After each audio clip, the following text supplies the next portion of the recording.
오늘은 세대별 보험 재테크라는 주제로 이야기를 해보려고 합니다. 보험 이야기하니까 혹시 거부 반응 들지 않습니까? 아무래도 우리가 보험에 대한 그 시각 자체가, 그러니까 일반적인 나라에 있는 사람들에 비해서 우리나라는 극히 좀 부정적인 견해를 가지고 있습니다. 그 이유가 우리나라의 보험 설계사는요, 인구 10명 중 1명은 보험을 하고 있기 때문에 주변에서도 내가 필요하지 않은 보험인데도 불구하고 부탁과 권유에 의해서 필요치 않는 보험을 가입을 하고 해지를 함으로써 또 손해를 보는 그런 경우가 많기 때문에 그렇습니다. 저 또한 이 보험 설계사가 가지고 있는 이 보험 자격증들을 저도 다 가지고 있는데요. 저는 이 보험이라는 것을 가지고 어떻게 자산 관리를 하고 컨설팅을 해줘야 상담을 받은 사람들이 얼마만큼 도움을 받을까라는 부분들에 대해서도 많이 연구하고 고민을 했습니다. 아마 대다수의 분들이 종신보험이라는 것을 부정적으로 좀 생각하는 경우도 많아요. 왜냐면 이 종신보험이라는 것은 내가 죽음을 맞이했을 때 3자에게 혹은 제 가족에게 상속 자금들을 물려주는 이런 형태이기 때문에 이거를 좀 긍정적으로 받아들이기 좀 많이 어렵겠죠. 왜냐면 내가 살아서 내가 모아놓은 돈을 가지고 여유 있게 즐기면서 살아야 하지만 내가 죽어야만 보험금이 들어오기 때문에 종신보험에 대해서는 사실 좀 부정적인 견해가 많아요. 하지만 가정을 이루고 있다, 내가 부득이한 사고가 당했을 때 자녀와 나의 배우자에게 삶을 살 수 있도록 목돈을 이전시켜주는 상품이라고 보시면 될 것 같아요. 세계 부의 절반을 가지고 있다라고 하는 유태인들이 있죠. 이 유태인들이 종신보험이라는 것을 만들었습니다. 이 유태인들이 세대 이전 시스템을 만들어 놓기 위해서 종신보험이라는 것을 만들었다라고 우리가 보시면 될 것 같은데요. 종신보험은 실제 이렇게 해석을 하시면 됩니다. 부모의 사망으로 인해서 자녀의 빈곤을 막기 위한 시스템이다. 이런 생각 범위를 더 넓혀서 후손을 위해서 희생하는 민족은 영원히 번영한다라는 이런 생각을 가지고 이 종신보험이라는 것을 만든 거예요. 이거를 최초에 설계했고 전 세계의 부를 절반을 가지고 있는 이 유태인들이 사용하는 이 보험을 어떻게 우리가 적극적으로 활용을 해야 할까? 그 부분에서 우리가 한번 보도록 하겠습니다. 사실 이 유태인들은 13살 이상 성인이 되면은 쓸 수 있는 목돈을 만들기 위해서 여러 금융상품들을 이용을 하는데, 실제 성인이 되면은 곧장 의무적으로 종신보험이라는 것을 가입을 시킵니다. 왜? 어렸을 때 가입을 해야 더 큰 수익 효과가 발생이 되기 때문에. 이런 예를 들어 볼게요. 저는 이 종신이라는 보험을 가지고 세대별 재테크, 개당형 부의 대물림이 가능하다고 생각을 합니다. 1세대의 그 조부 할아버지가 있습니다. 이 할아버지는 매달 20년 동안 20만 원이라는 돈을 납부함으로써 종신보험을 가입을 합니다. 20년 동안 매달 20만 원을 가입을 했다라고 하면 총 납입 금액은 얼마? 4,800만 원 정도를 20년 동안 나누어서 넣게 되는 거죠. 하지만 이 보험 계약이 실행이 되면요, 나에게 들어오는 금액은 1억 5천만 원이라는 돈을 수령을 할 수가 있다는 거예요. 내가 4,800원이라는 목돈을 들여서 1억 5천만 원이라는 그 돈을 자녀 혹은 후손들에게도 물려줄 수 있다는 이야기가 되겠죠. 자, 그러면 이렇게 볼게요. 이 할아버지는 4,800만 원이라는 돈을 가지고 투자해서 1억 5천만 원이라는 돈을 후손들에게 물려줬습니다. 그 2세대에 있는 자녀가 되겠죠. 이 자녀는 1억 5천만 원을 받은 것을 가지고 일시납으로 종신을 또 다시 가입을 합니다. 이 종신 1억 5천만 원의 일시금을 넣었을 때 받는 혜택은요, 8억 5천만 원이라는 자산을 확보할 수가 있습니다. 여기에 이 아버지도, 2세대에 있는 아버지도 똑같이 매달 20만 원씩, 그리고 20년간 4,800만 원을 넣는다면은 또 얼마만의 자산이 확보가 되겠습니까? 똑같이 1억 5천만 원에 대한 자산을 확보할 수 있다는 겁니다. 이렇게만 따진다면 총 몇 억이 자산이 확보가 된 겁니까?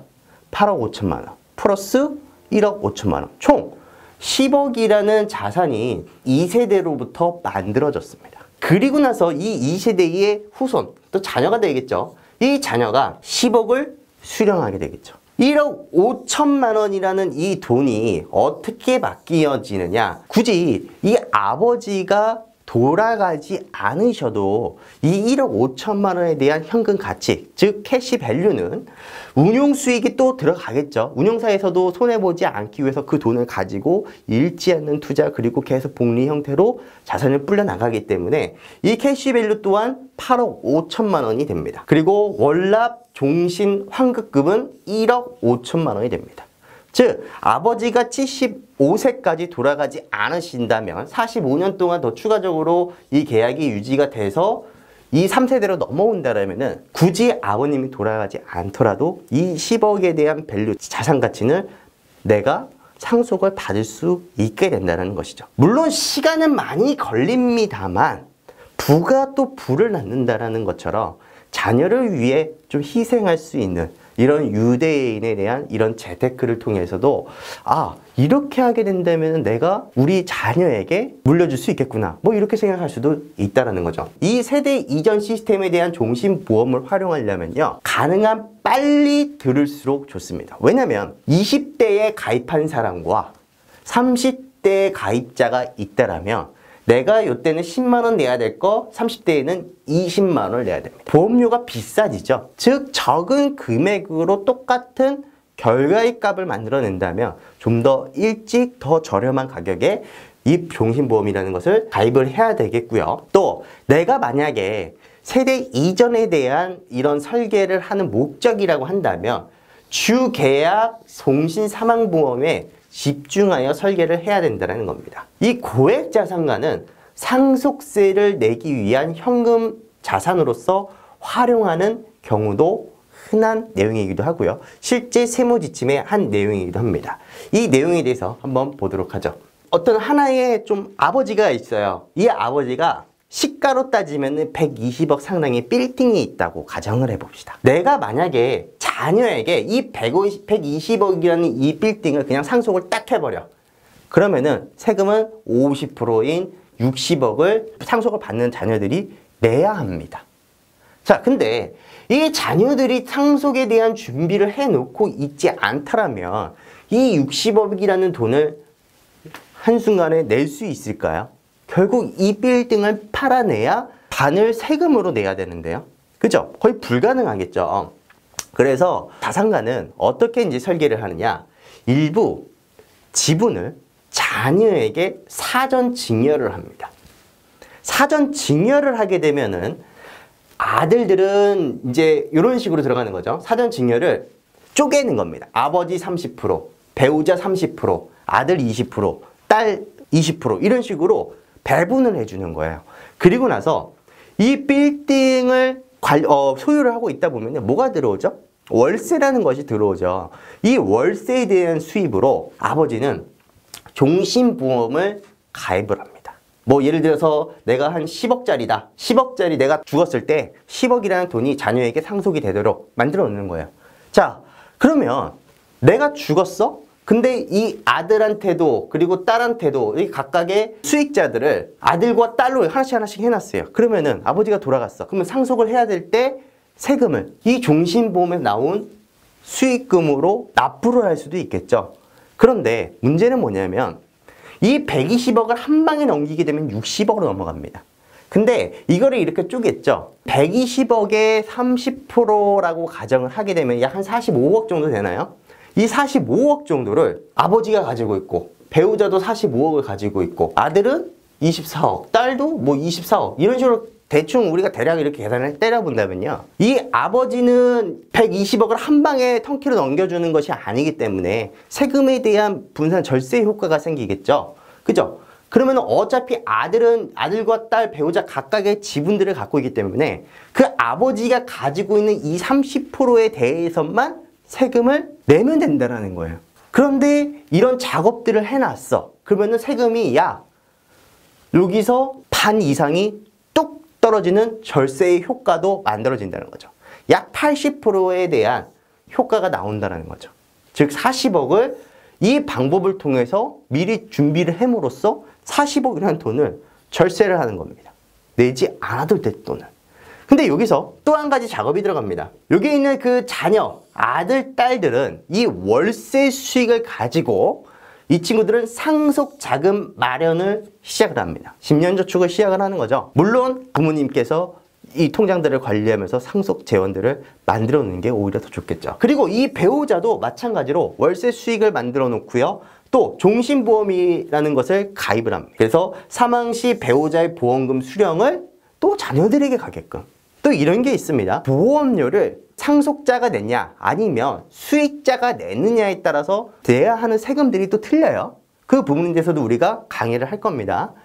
내가 낸 돈을 가지고 내가 돈을 받으면 세금은 안 내요. 근데 아버지가 돈을 낸 거를 가지고 내가 물려받으면 또 세금을 또 내가 내야 됩니다. 근데 이런 식으로 월세의 수익을 가지고 아버지의 종신을 자녀들이 내줄 수 있도록 시스템을 만들어 놓는다면 세금 떼지 않고 그대로 가지고 올 수 있는 효과가 있다는 겁니다. 상속을 해야 될지 증여를 해야 할지 많은 고민을 합니다. 상속을 하느냐 증여를 하느냐에 따라서도 또 적용받는 세금이 또 틀려지거든요. 생전에 받으면 증여세를 과세를 하고요. 사후에 받으면 상속세를 받는 대상에 속하게 되는데요. 자, 증여세라는 것은요. 증여 재산에서 인적 공제 5천만 원을 빼고요. 여기에 세율 10%에서 50%까지 증여세를 매깁니다. 근데 이 상속세는요. 총 상속 재산가액으로 합니다. 그리고 여기 이제 채무액이라든지 일괄 공제금액 그리고 여타 기타 공제금액에 세율 10%에서 50%가 들어갑니다. 그러면 일괄 공제라는 것은 배우자 자녀 플러스해서 10억이고 자녀는 5억씩 되거든요. 근데 이 피상속인이 총 재산가액이 일괄 공제금액에 미달할 경우에는 상속세가 없다고 생각을 하시면 돼요. 이렇게 설계가 돼 있다라면은 큰 문제는 없이 할 수는 있겠지만 내가 만약 이 건물 외에도 여러 개가 이렇게 많이 있다라고 한다면 내가 내야 할 세금들은 많아진다는 거죠. 내가 5천만 원 플러스 일괄 공제로 10억과 5억이라는 돈을 받을 수 있다. 근데 이것도 10년 단위로 리셋이 되거든요. 이를테면 내가 먼저 10년 전에 5억이라는 돈을 아버지에게 받았어. 그러면은 세금을 안 냅니다. 10년이 지나면. 그리고 나서 또 10년이 경과될 때 또 내가 5억이라는 돈을 또 증여를 해. 그러면은 또 10년이 지나면은 세금을 또 안 냅니다. 이런 효과가 있어요. 그러니까 미리 내가 가지고 있는 자산이 큰다면은 미리 증여를 통해서 이 증여세를 줄여야만 도움이 된다라는 거죠. 이를테면 이런 것도 있습니다. 처음에 이 토지를 샀어. 근데 이 토지를 구매했던 가격이 10억이야. 그러면 내가 이거를 증여를 딱 때려버리면은 이 10억에 대해서 내가 증여세를 내면 되거든요. 근데 이게 토지값이 갑자기 급등을 했어. 이게 100억이 됐어. 그러면 추후에 내가 이걸 상속받는다? 그러면 시가를 계산해버립니다. 그럼 100억에 대한 세금을 내야 돼요. 그죠? 그러니까 내가 장기적으로 가지고 갈 어떤 투자 상품이라고 한다면 미리 사전에 뭘 해야 된다? 증여를 해야 된다는 거죠.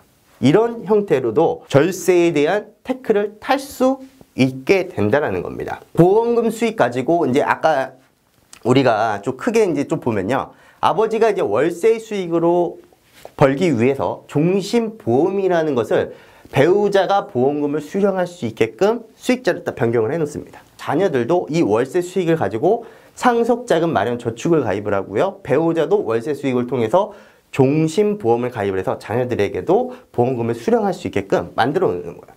그러면 쉽게 생각을 하면 앞서도 제가 좀 설명을 해드렸지만 아버지가 2억짜리 종신보험을 가입을 했어요. 그러면은 보험금이 4억 정도 나옵니다. 어머니도 2억짜리 종신을 가입을 했어요. 그럼 보험금이 4억 정도 나옵니다. 보통 원래 곱하기 3 정도 하면 돼요. 그럼 한 6억, 6억인데 그냥 러프하게 우리가 그냥 4억, 4억이라고 하고요. 총 8억에 대한 보험금, 현금이 확보가 된 거죠. 그죠? 그리고 이 2세대에 있는 아들도 이제 여기 있는 수익금을 가지고 3억, 보험금 6억, 또 여기 있는 걸 가지고 3억, 또 6억, 그러면 또 총 12억.